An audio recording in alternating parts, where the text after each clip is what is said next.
Hi everyone, my name's PK, and here I have Blaston Noronha, who's a client of the Property Investment Accelerator. He's bought two properties in the last 6 months, all by himself, for himself, well, for his family, of course. And, in this next 15, 20, 25 minutes, we're going to explore how he, who just moved to Australia from the US in 2020, has managed to acquire so much knowledge to get a portfolio going in such a short period of time, how he got these properties, his best tips and tricks. And if you're out there and you're like, I want to be a property investor, I also want to achieve these same results, he's going to share some, hopefully some gold nuggets so that you can just make that one further step, take that next step in your own property investing. So thank you so much, Blaston, for making time on this Friday morning. Thanks, PK. Thanks for having me. So I'll just introduce your properties real quick, and they're really good. So I'm just going to read them. The first one was in regional Queensland, purchase price 316,500. The rent is 435, if I'm not mistaken. So that's Yeah. like a 7.1, 7.2% yield. Like, just we'll get into that as well. Big block size, completely renovated. And then you've diversified and gone over to Perth. And you've bought it for 479,500 with a CBA valuation of 519,000. So that's, I can't do the math real quick in my head, but around 40,000 or so Yeah. below fair market value. The rent is 570 a week. So once again, around that 6% yield or higher mark. Built 1994, so it's not like a super old property, big block size. And, we'll get into how the vendor was really motivated to sell this to you and all that sort of thing. But I just wanted to Yeah. say, to start off with, of course, big, big congratulations. Thank you, And yeah, PK. I'm really proud of you. Thanks, PK. Thanks so much. So maybe we'll just start with like what was your property background? Just before I hit record, we were sort of talking about how you moved from the US in 2020, to Australia. Had you bought properties in the US or maybe back where you're from, or like just what was your real estate background? Yeah. So to be honest, real estate background was absolutely like what do you say? I would say nil, like zero knowledge about anything to do with real estate. Honestly, I didn't even know most of the basic terminologies that are used, and literally never had an idea about like what sort of professionals exist in the real estate market as well.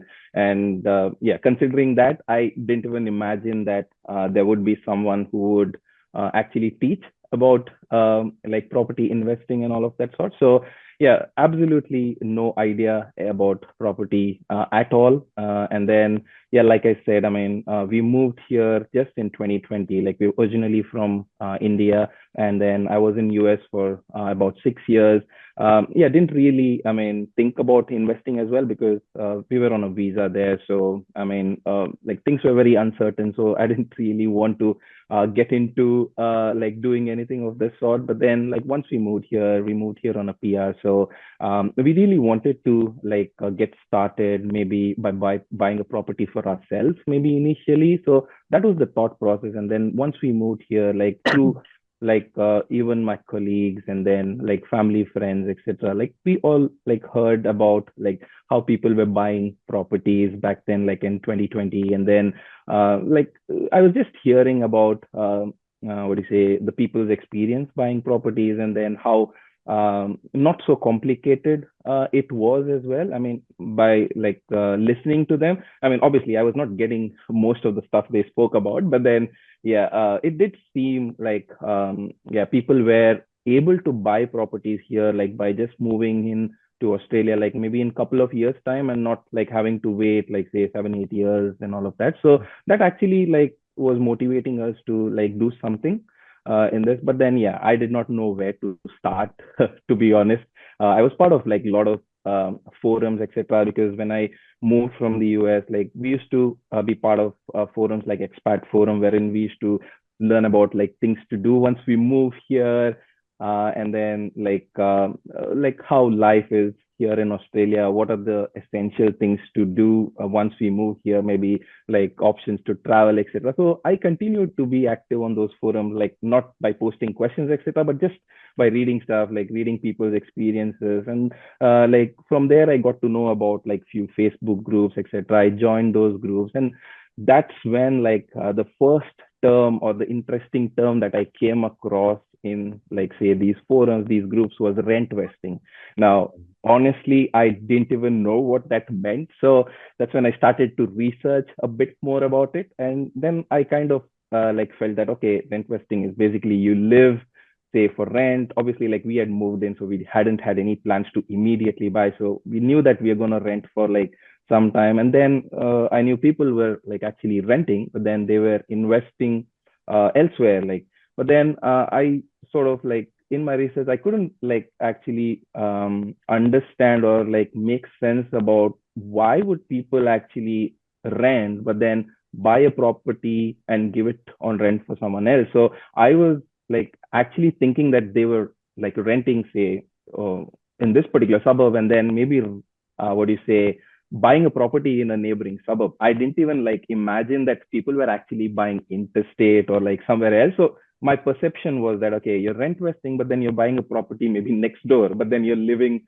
on rent maybe across the street. So I was like Mhm. really not able to make sense as to why would people even do that. And then like gradually once I read about people talking about these things, that's when I actually could understand that okay, they're not really buying properties where they live, they're actually buying it somewhere else. So then I started to think, I mean, how are they actually doing it? I mean, like, are they really traveling to those places to buy? And if at all, like, I myself might have to do it. Like, I don't even know. Like, honestly, like, when we moved to Australia, probably I'd just known about the capital cities. I don't even think, like, I knew any other suburb names as well. So, I didn't even know, like, how I would be, like, able to do that. And that's when I came across another term called buyer's agent. So, like, I mean, my research was actually leading to these like say Of terms, and course. like Yeah. as I said, right, I didn't even know like what professionals existed in this real estate industry. So buyer's agent was something which was like something which I learned that time, and then I was like trying to understand what they do, and that is when like I got sort of a confidence that okay, there are some professionals who actually help you to what do you say, buy properties interstate if you want to. And that gave me sort of confidence saying that, okay, I could actually, what do you say, do like this kind of thing like rent vesting, right? And then, yeah, I started like to do further research. And yeah, I was on a forum called Property Chat. That's where like I started to like understand what people say. And yeah, on like, I think one day when I was just like researching about these terms, rent vesting, buyer's agency, that's where I came across someone post about property education, and that's where they mentioned your name, and that's where like I actually was surprised again that okay, is there something of this sort as well that I could actually listen to someone and get more knowledge. And yeah, honestly, like that's the first time I actually like saw your name somewhere. Like until then, I didn't even know who PK Gupta was.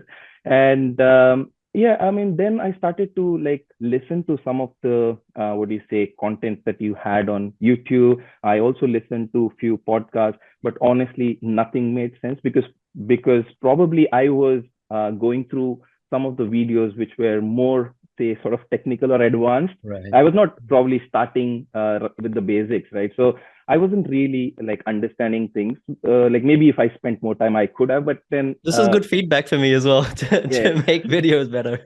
No, I mean, like it was not you, like it was myself because I might be probably like looking at some video which spoke about, say, loan structure and all of that, but then I wasn't really going through the basics, right? Because obviously, I mean, until you know like some of the basics, some terminologies, you might not really understand stuff. So that was what I felt initially, but then I just what do you say, continued what do you say, my research on those forums. I tried to read some reviews about yourself and your course. I got to know that there's a course, but then I also saw like the course fee as well. I mean, it seemed pretty high, obviously. Like, but then yeah, I then like stopped. What do you say? Watching those videos, and I went back on these forums just to learn about. And another thing is like I was actually trying to find out what people are actually talking about you and your course. I was also part of few like WhatsApp groups as well. Just I was searching like your name just to see if people are actually talking about your course, etc. And that's when, like, on few of the posts, I actually saw you responding on property chat. I was actually seeing that you're responding to few of the questions in there, and telling them like what your portfolio is. Like, I mean, you're not someone who's just trying to educate people by like not doing that yourself, right? So and then you're actually answering few questions as to what your course is actually teaching. And one of the most interesting things that I saw you mention, and obviously like you also tell that in most of your videos as well, that by doing your course, or like by consuming the content that you produce, you don't really need a buyer's agent. And that's something which I felt, I mean, okay, if I can learn something, because until then, like maybe until then, whatever I understood from like the videos that I saw, or like the content that I read on your website, I felt like, okay, maybe I will gain enough knowledge, but then I might still need a professional Mm. to actually do the transaction. I didn't think that, I mean, I might be able to do it myself. So, but then when you actually, like, when I saw you actually mentioning that, or claiming that, okay, you don't really need a buyer's agent, that's when I started to like listen to client testimonials, those videos, because I had not like gone through those videos.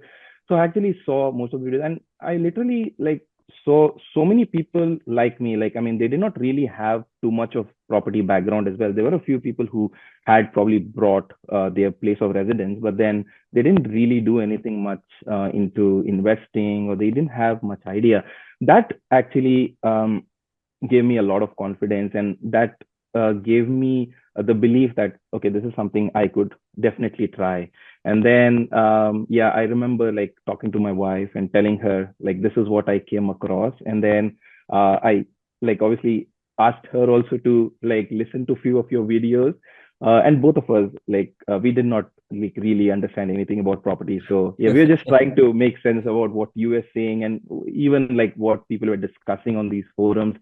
And yeah, I think that is what actually, like, the client testimonials. And then yeah, another thing was like I was seeing how active you were in like even the Facebook groups, and like you were actually giving out so much of content for free. I mean, uh, that's where I genuinely felt that, I mean, you actually help people by doing this. I mean, you're answering so many questions that people had. And like I was just wondering, like, I mean, if you are actually helping people on Facebook or like these public forums, I mean, you would genuinely be helping like your clients as well. And I read about the mentoring that you do, and also these mentoring sessions and the community forum, but I did not realize the value back then, because I knew that, okay, if I have a question, I have someone to go to. But then I did not realize the value of it at that point in time. I just knew that, okay, there's a course that I need to do. And then, yeah, I have PK to answer some questions if I have along the way. But then I never thought that I would really get like a lot of value out of the community forum, out of the mentoring sessions, etc. But then, yeah, that's the background, like, of Right, what do right. you say, how I got into like property investing. And like, first of all, like getting to know you and your course, and then actually doing, like, deciding to do the course. And yeah, I'm glad that I made that decision at that time. Yeah. It's really, I mean, I find it interesting from just a personal development perspective to hear these kind of stories of where people find out about property investing and then their kind of journey through forums and YouTube videos and reviews, and just how they build confidence. Because that was going to be my second question, Blaston. Like, like so many people that already have knowledge on property, they're still not confident with or without a course to actually buy property, let alone interstate. Now, for you, you were a new migrant into Australia relatively recently. You yourself have said, you didn't know anything. Even when you're watching the videos on Yeah. YouTube, it's kind of the terms are not making sense, etc., etc. So, like, what kind of gave you the confidence to say, okay, well, I don't really understand everything that's going on in these forums. I don't really understand all of these YouTube videos, but I can bypass a buyer's agent, which seems to be the convenient option, quote unquote, and do it myself. Like, what gave you that confidence from like not knowing anything, even despite watching all that free content, to like putting down $6,000? It's, quote unquote expensive course, and really knowing that that will be worthwhile for you. Yeah, I mean, look, one thing that I thought, like, I'm on, like, main thing about the cost, right? The 6,000. So one thing that I started to also like find out was what these buyers agents charge.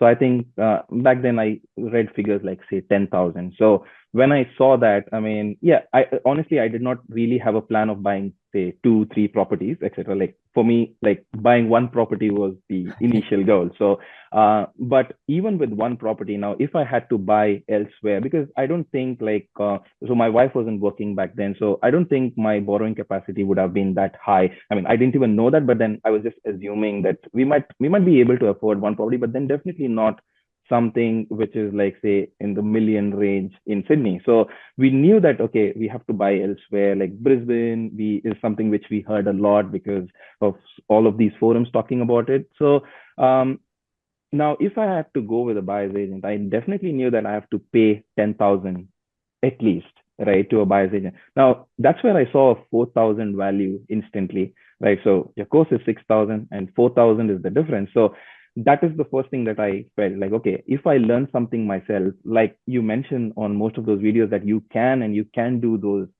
what do you say, decisions of buying the property.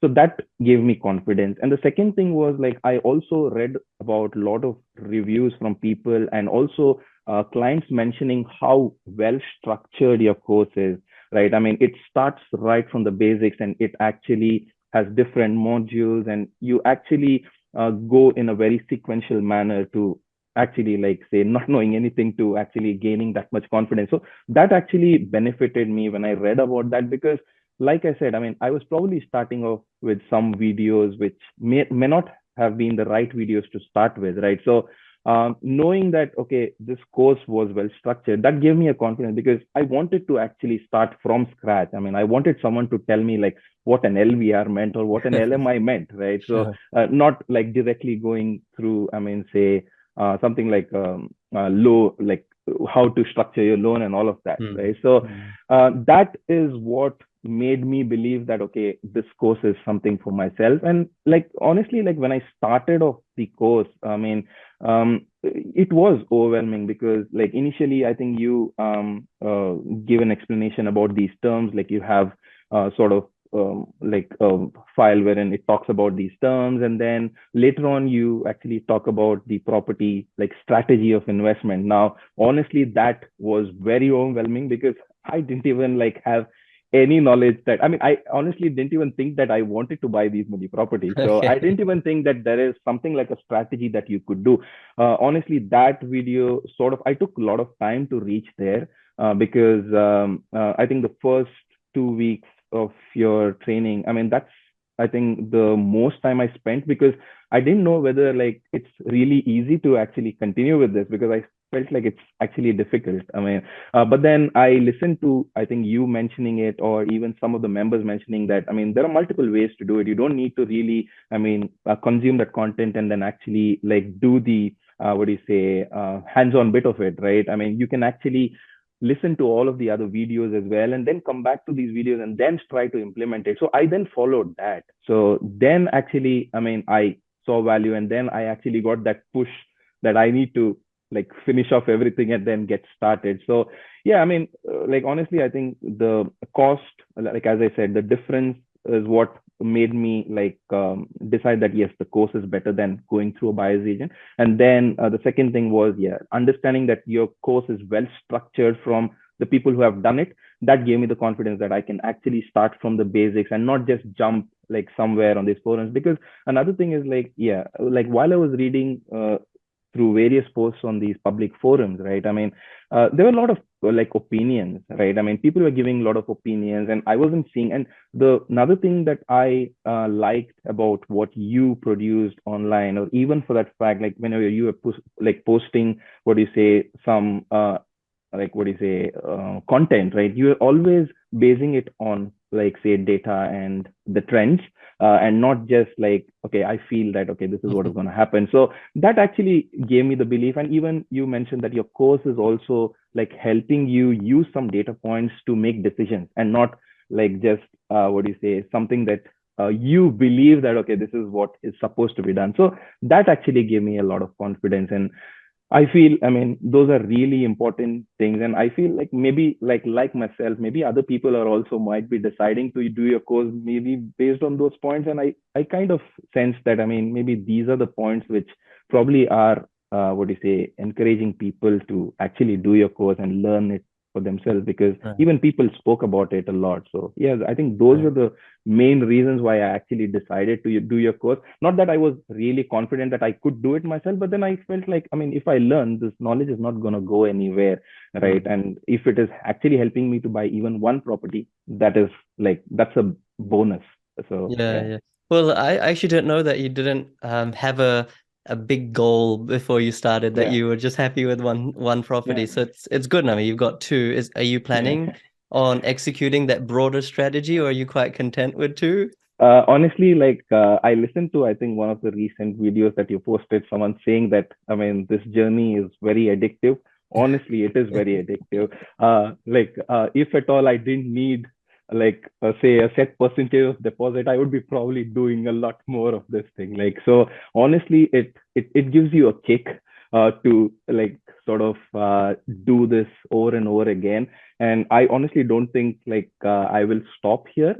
Maybe, I mean, like, yeah, I have to strategically do these things and not just, I mean, do it just for the sake of it, right? So now that I understood, like, okay, there is a way to actually do these things, so probably I'll now go back to, okay, building a strategy, etc. Honestly, if you ask me, even now, I don't have, I mean, I know that, I mean, what's in store for me if I do these things right. I know that, I understand that I could get some passive income. I could like eventually maybe buy a property for ourselves to live in by, say, paying off like few of these investment properties. But then sorry, selling off these investment properties. But then like we still don't have like a fixed goal. But I think after like buying these two properties, I think we can always like go back to it and then see, okay, what our position is right now, what we could do next. And you've given these, like, what do you say, very valuable tools as well to actually put in those numbers and see what you can actually do with it. So I think now is the time for us to go to Yeah, that and maybe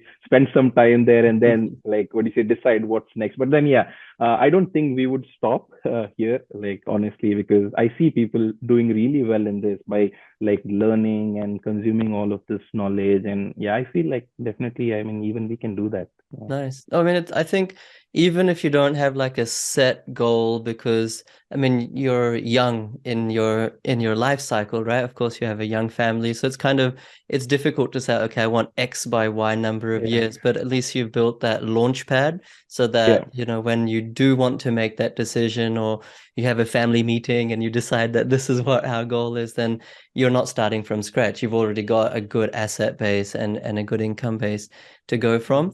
One thing that I think most people struggle with, let alone new migrants, is, let's say they're living in Sydney or Melbourne and they want to buy interstate because Sydney, Melbourne's too expensive and the yields are horrible, but they have no idea about, places in regional Queensland. They have no idea about Perth. They don't have no idea about South Australia. Like what to speak of the economy. They've never even traveled there before.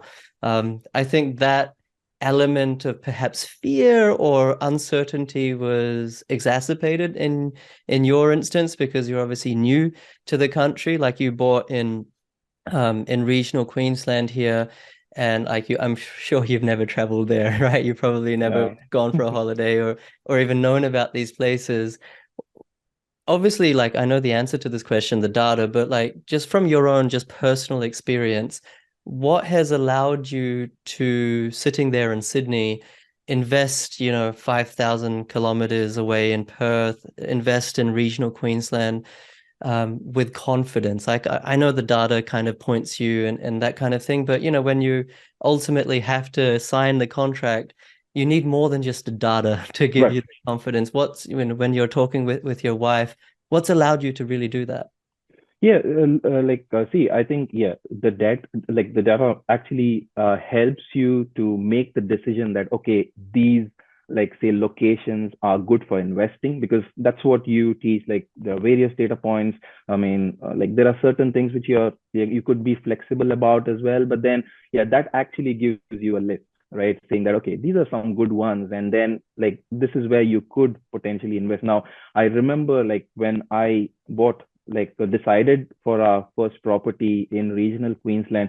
Honestly, I mean, Perth was pretty hot that time, but then I didn't really have that confidence because I think I've mentioned this to you on my emails as well that I don't easily like what do you say start conversations with people who I do not know. So I think in this entire like what do you say investment journey that I have done so far, the most complex what do you say part was actually talking to like real estate agents or for that matter even property managers. So that was the most toughest for me because I'm not someone who like initiates any kind of conversations. Like I like to like talk to people. It's not that like I'm not friendly, but then it's just like that starting problem that I have. Like I don't know what actually the other person might be interested in discussing with me, right? So Sure. I like to listen. Like I like to listen to I'm people. the same. Yeah. Yeah. But then, yeah, once I get to know them, then I actually like start discussing something. So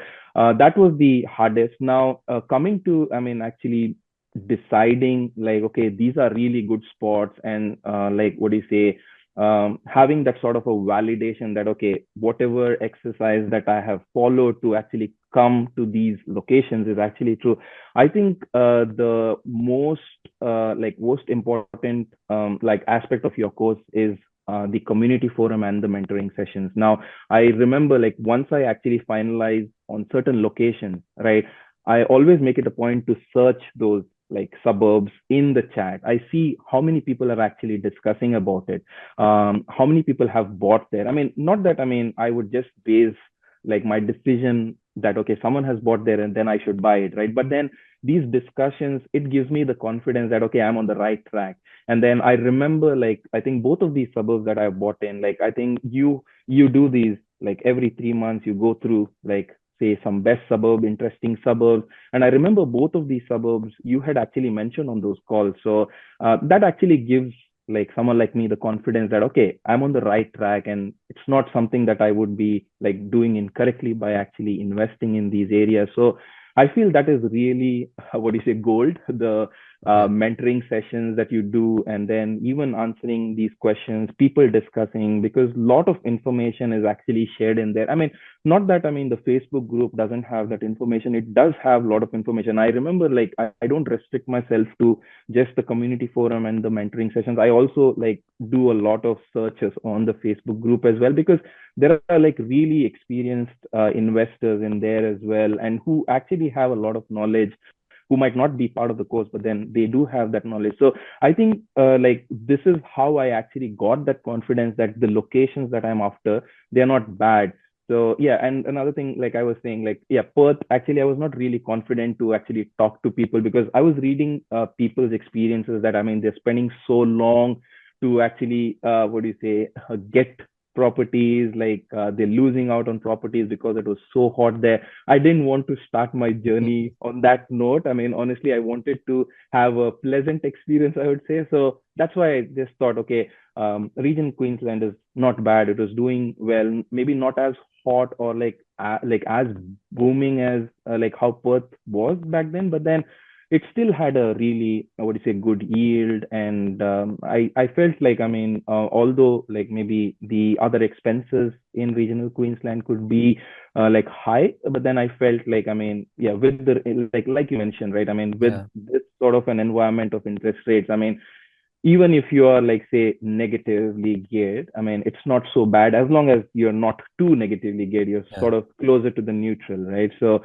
I think that's what gave me confidence in like buying there. And then later on I felt like okay, now that I've bought one, I mean I think I could like what do you say handle the pressure in like say WA. And then yeah, it was not easy to be honest, like in WA, even like after buying one property it was not easy. And then I had to like change my focus from say specific areas that I had in mind. I like shifted my focus to different areas. So yeah, that's how like I what do you say got that confidence, to Yeah. be honest. Like yeah, I think the community forum, your mentoring sessions, and like the Facebook group, that sort of like validated whatever I had done in my research, that okay, I'm going in the right direction. Yeah. That's a beautiful answer because I think in this day and age, no one really wants to be told the answer, because even if I just told you, Blaston, invest in X suburb, it's Yeah, like, well, why? Now you could be wrong, like I could be wrong, right? So yeah, you can't just rely on what someone's telling you. Of course, the data is there, it's objective, it's cold, hard facts.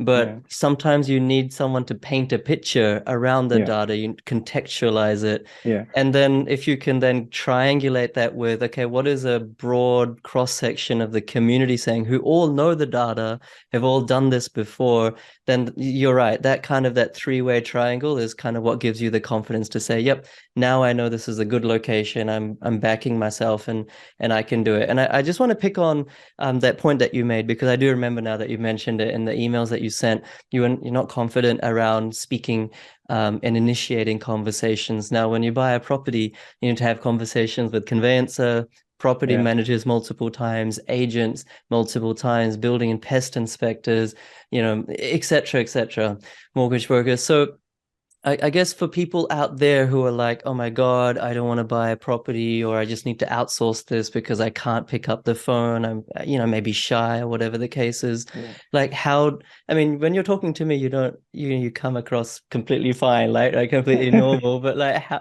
how did you overcome that? I don't know if it's a fear, like not a fear, but how did you overcome that weakness in your own words?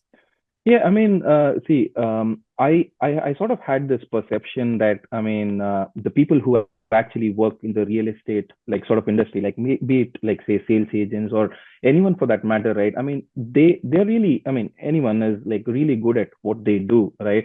So I felt like, I mean, if I start having conversations with them, like, and if I sort of like say something wrong or like maybe I'm not actually making sense to them. I felt like, I mean, they would get pissed off with me and they would might not even return my call, or like they might not It's even like that answer fear my of call again. judgment, right? Yeah. So yeah, I got that sort of a feeling. But then like one thing that actually helped through the course was, I mean, you actually give certain questions that you need to ask different professionals, right? So I actually had written it down on a piece of paper, and then I used to like actually keep that in front of me, and then I used to go one by one. I mean, and like obviously, like I used to listen to what they had to say, and then probably I might not really go in that sequence, but then I used to make it a point to actually at least ask 90% of those questions in, like, say, maybe a first or the second call. So that actually helped. And then another thing what I sensed was, I mean, when I was asking those questions, although like my knowledge was still, I mean, not like that excellent, right? I would still say like I still have a lot of what do you say, a lot to learn in like say property investing. But then those questions were so good that, I mean, the agents were actually thinking that I'm really experienced.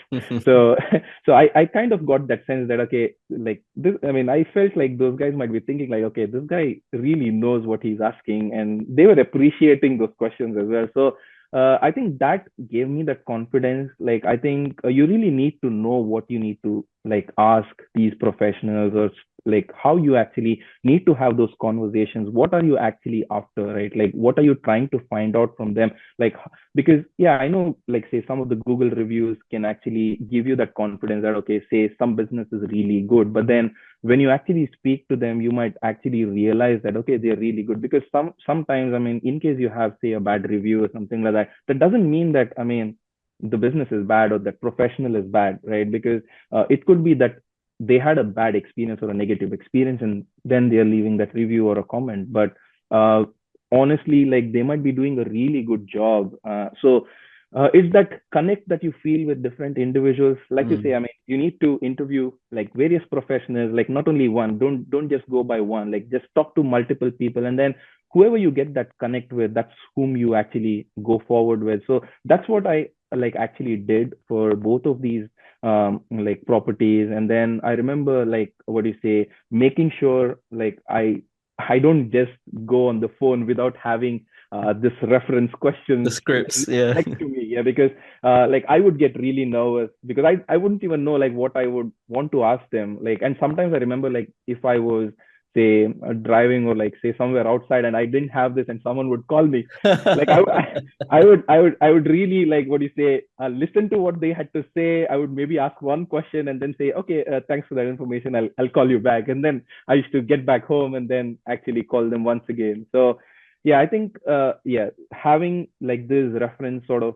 points written down, it actually gives you the confidence to make those Yeah. conversations or like at least start those conversations. And yeah, that actually helped. And then I remember like once like I maybe asked these questions to say one or two agents. I mean, at least two or three would come naturally to me. Like I didn't have to like refer to every question. But then yeah, I think that helped. That actually sort of helped. And then I think you need to like somehow get over it, because see, at the end you need to like what do you say, make use of what you're learning, right? So if you Yes. actually just continue to have that fear that, I mean, what if I'll not be able to do it, you'll not progress further. So I just thought, okay, I mean, let me make that call. I remember like even the first call that I made, I was really nervous, but then yeah, but by the time I actually bought the first property, I mean, honestly, like I don't think like it was what do you say, a perfect what do you say, sort of a transaction that I did for the first property. Maybe I made some mistakes here and there, but then that gives me like the confidence that, I mean, or it helps me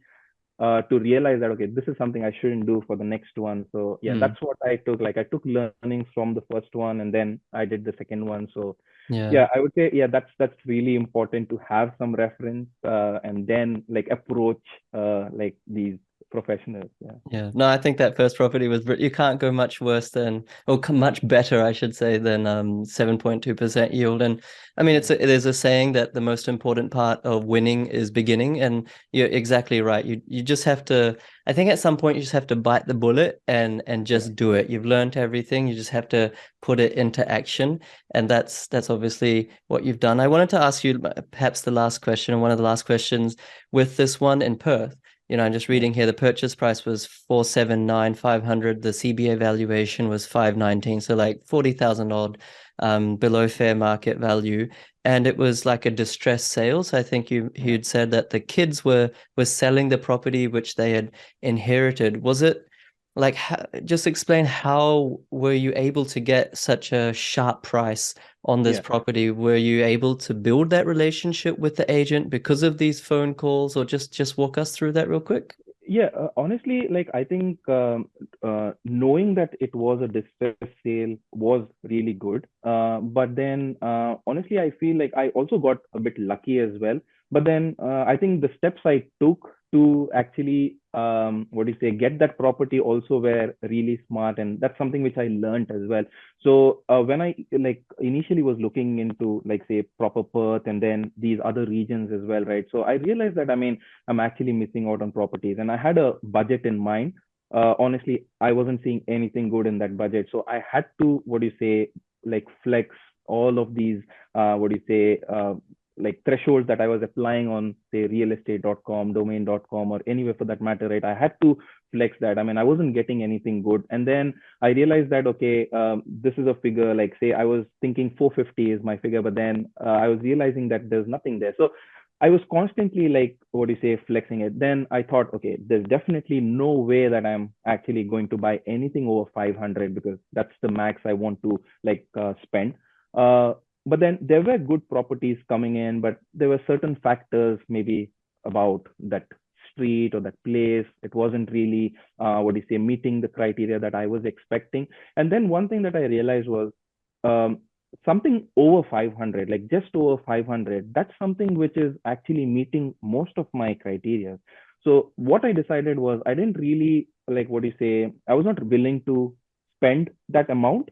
But then I was actually open to actually make like phone calls to those agents, understand those properties, and keep them like in the back of my mind that okay, these are some of the properties that are really good, and just not restrict my search to something under 500. Now, the property that I got, it was initially listed for 520 when I actually saw it. So, and by then, I think already it was on the market for about, say, 3 weeks.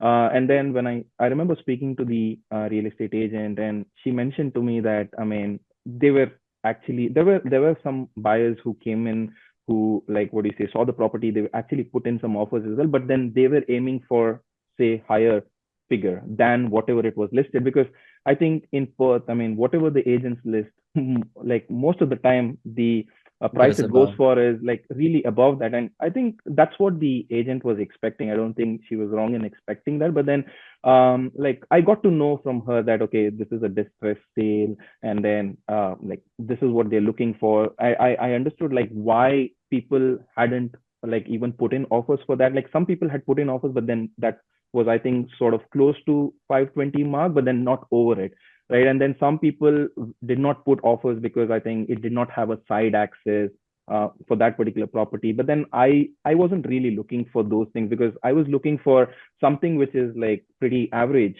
in that area. And then I remember speaking to like one of the property manager. He's the director of that company. I came across his name in our community forum. I was just making those calls. I felt comfortable with a few property managers, but then I didn't want to restrict myself. I was talking to further people, and he was Mhm. actually very, what do you say, crucial in, what do you say, me making this decision and actually putting the offer as well. He was telling me about this area, like how properties are going in these areas, like what sort of range is a good range for properties. I was actually sending him addresses, and he was telling me, okay, whether it is priced right, etc. So he said that, okay, this is priced like fairly. I mean, it's not a bad price to be listed. And then, I mean, I continued my search. I mean, I felt like I'm not going to like put an offer for this one at that point in time. And then one evening, I remember like I always have this habit of like, say, keeping on searching for like, okay, what's like new that is actually being listed for this Yeah. range that I have. And then suddenly I saw this property was now priced 479. I mean, and that was already like late night here in Sydney. And I mean, I was just telling my wife saying that, I mean, I'm wondering what happened. Why did they like, what do you say, reduce the listing price, right? And then the next day, first thing I did was like, once it was say 9 a.m. in Perth, I just picked the phone and I called the agent. I asked like, why did you actually reduce the price? I mean, I know we had this conversation. So that's when she said, I mean, the like sellers are motivated. They waited like for 4 weeks, and they did not get what they were after. And like now they are motivated to sell. And that's when I felt, okay, let me put in an offer, because I mean, it's below 500. So I definitely know that, I mean, this is something which I can afford if at all I get under like 500. And that's when I made that phone call to the property manager. Like I asked him, like, see, this is what it's listed for now. And yeah, I remember like when I was talking to the real estate agent, she said 490 will buy this property. So she literally said that on the phone. She was listing Sure. it for 479, and she said that on the phone. And then I told him that. So then I asked him like, okay, I'm thinking 485. I'll put 485 because it's slightly above the listing price. Should I do it? So he said, I mean, see, first of all, like someone listing it at a price and then telling you that 490 will buy you, that's not right. I mean, no one should do that. And then second thing is, if they have reduced the price, there must be a reason. So I would not offer anything above 480. That's what he told me. So actually, then I thought, okay, like let me go with his suggestion, and then I offered actually 500 less than what he told as well. So I offered 479, That's right. 500, and then I did my like valuation as well. I definitely knew that this property is worth more than that. Like honestly, I didn't think it was like say maybe like 519, like how the bank valued it, but I felt like it was definitely above 500. It was worth above 500 for sure. So then I thought like let me put in an offer. I was not really, what do you say, thinking that, I mean, if I don't get this property, then what? I mean, I was happy to like let go of it as well, but I still made it a point to ask for the contract of sale. So I put it in an email. The agent also responded saying that, I mean, 490 will buy you this property, but the vendor is definitely going to negotiate, and I'm actually going to ask the vendor to not accept it. That's what she actually told me. Then I said, okay. I mean, I replied to her. I remember I replied to her saying that my valuation says this is worth 475, and I'm offering you 4,500 more. This is what I put in that email, and then Sure. I sent it to her. And then next morning it was actually accepted. And then I asked her like What what happened? made them, what happened? So she admitted that, I mean, like they were too ambitious to Mhm. actually aim for a very high price like at the beginning, and then they let go some of the offers which were probably higher than mine, because they wanted a higher price, right? And then when they got my offer, and actually there were two, like there was an open home scheduled that day, and there were, I think, two interested parties. They were actually wanting to see that property. So but then yeah, I mean, she said like the vendors didn't want to lose this offer. I mean, I put in like a very high like initial deposit as well, just to make sure that like it feels like I'm serious to buy it Yeah. and not just like faking it. And then I had put in some terms like to my favor as well. I had put in a very long finance clause, as well as the settlement date was pretty long as well. I just thought, I mean, if they're coming back, I'll negotiate on those terms rather than the price. So I just put in like whatever I felt was right, and then I never expected them to come back. And then even the like yeah, the sales agent said like she tried to convince them, but then yeah, they didn't want to let go this and wait for another offer and wait for like a longer period of time, because already they had waited, and Yeah. they really did not have any interest out of that property, because they were selling it because like their parent like expired, right? Yeah, So sure. yeah, so I think yeah, like making like I think I had sort of done a couple of good things by making sure that I did not just look at properties in that range. I was always Mm. ready to flex it and make sure that I had spoken to those agents about those properties, and then yeah, sticking to whatever I felt was right. I think that also helped, because if I had offered 485, maybe I would have just spent Yeah. like say 6,000 extra to what I like got it for. So yeah, I Yeah. think that's how I actually got this property. And knowing that it was a distressed sale, that also like I knew that okay, if I make an offer, like I mean, probably they are not going to negotiate too much, is what I kind of felt, and they might actually what do you say buy. But yeah, definitely did not think it would go for that price for sure. Yeah. Yeah. I mean, it's a subtle sort of piece of advice that you've given, but it's so important. You know, everyone wants to know where to buy, where's the next hotspot, etc., etc. But these more finer ways of getting a good deal, I think, are just as important. Like this is a classic case. I'm just inferring here, but this is a classic case of the agent having misread the market initially and Right. probably conditioned the client, i.e., the seller, to expect something above 520. And even Right. though they had received, as you said, offers close to 520, the agent probably kept saying to the seller, no, we can get better. And then the seller kind of gets greedy as well. Yeah, yeah, we can get better.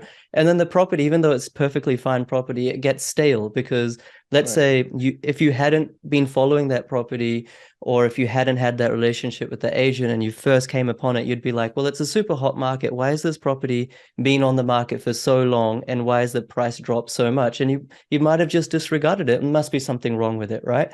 Yeah, like Right. maybe there's some sort of building and pest issue or whatever, but you kept at it. And this is a really good example of an inefficient market where actually they had offers close to 520. The bank valued it at 519, but you're able to get it 40,000 less just because now the vendor was more, I wouldn't say desperate, but more keen and motivated to sell it. And it seems to me like they had just lost all trust in the agent, right? When the agent is telling you don't accept this offer, but they're accepting it anyway, that means that they're sort of thinking, well, you led us astray. We could have got 519 or close to 519 before. You know, you really kind of, you know, screwed us over, and now we're not going to trust you. We just want this done with. As you said, it wasn't their property anyway. They were kind of selling it sort of on behalf. So yeah, I mean, this is a good example of how real estate is an inefficient market. You can't do this in the stock market, you're right. There's always a bid and sell, but the real estate market, property investing, you can use these skills to your advantage. So well done. I mean, that's a really, really subtle but important point. Last question I'm going to ask is like, perhaps for someone who's not done the course, and hopefully the answer is not just do the course, but let's say they're not even interested in the course, what's kind of like one big piece of advice that you can give to people who were in your shoes back when you were starting to think about property investing, and really had made up your mind with your family that we do want to invest? You hadn't done the course yet, and this is not about the course. How can you help others with sort of one gold nugget that they can sort of use to take the next step forward? Yeah, I think I read about it a lot, that I mean, investing in property is actually having a lot of benefits, like as you like go forward, right? I mean, in the years to come, I mean, the property value here in Australia, I mean, it doesn't like what do you say fall drastically, right? There are cycles wherein you like actually can make a lot of money, and then it would actually benefit like anyone's family for that matter, right? I mean, if you invest something which is like say volatile in nature, I mean, you might actually lose. But then from a property investing perspective, I think if you learn how to invest say in the right areas and the right property as well, I mean, it actually could give you a lot of benefit. Like passive income, yes, I mean that's I think a very long term sort of a goal that you need to have. But then even like say short term, right? I mean, you could actually like say cover your rental expenses maybe from the rent that you get on your property, and then also maybe like say one or two like properties if they do really well. I mean, and if you like feel like selling those properties, you can actually buy maybe a really good property for yourself. I mean, that might be a goal for some people, right? They might just not want to like say have a passive income plan. They might just want to like say buy a very good house for themselves, right? But then they might not have that borrowing capacity at the beginning to actually get that. So I think it's definitely like fun. As I would say, like investing in property is fun. It's addictive if you really understand how to invest, where to invest, etc. So I would definitely say, I mean, if anyone is actually thinking about property investing, they are actually thinking the right thing. It's just that now you need to learn how you would actually need to execute it. And then honestly, I don't think there's a substitute for knowledge. I mean, you could gain it from various like forums or platform, but then having a very structured manner, if you want someone to like teach you or like what do you say help you, I mean there are professionals, like I mean again like you also mentioned, right, there are good buyers agents as well. If you do not have the time to actually learn and implement it yourself, okay, I mean you could always use them, and then maybe for say subsequent properties you could actually invest in your learning as well. So but honestly I feel like it gives you a lot of satisfaction that you've done something by yourself. I mean, I think that's the most important thing. And then I don't have to blame anyone else if something goes wrong as well, right? I mean, it's just my decision, like our decision, we took it. And if we have made a mistake, we'll learn and then correct it for the next one. So I think, yeah, definitely if people are actually thinking about how they need to do it, I would say, yeah, definitely try to learn it and try to learn it in a manner that you're actually starting from the basics and then going forward with more complex topics, I would say. And then yeah, there is still a lot of good free information also available. I mean, it's not that like only a course can help, because some people might have some knowledge and they just need to build up on that, and it might actually help them by doing some free content as well. But then yeah, if someone is actually thinking about your course, like I think I've like spoken about your course to many people, like and I've referred like a few people as well. Now the thing is, yeah, if you're thinking about the course, then only thing I have to say is, yeah, my experience is like from not knowing anything to actually having bought a couple of properties has been like so positive, and there is a lot of value. And beyond the course, the mentoring and the what do you say sessions and also the community forum, that is actually way beyond like what do you say just having the course. Because initially I was thinking, okay, what course is this? I mean, is it like a what do you say classroom training or something like that? But then even the online nature of it actually benefits because you can do it at your own pace, right? So Yeah. that is actually a big bonus. And one more thing I think I forgot to mention this, like even on the community forum, like this is just my opinion, I do not know how other members like think about it, but whenever someone asks you a question, you actually make sure that they ask you a specific question. Like you always make it a point that they ask you a detailed question so that you can actually provide specific answer. I think that's really important, and that also shows that I mean you really want people to learn. And it's not that I mean you have a course, people do it, and then when they ask you for an opinion, you just give something without even explaining what it is, or even like what do you say making them understand why like you're actually giving that answer. So I think that's also a really like what do you say very great aspect of like your mentoring, because you make sure that the people have understood what you have taught.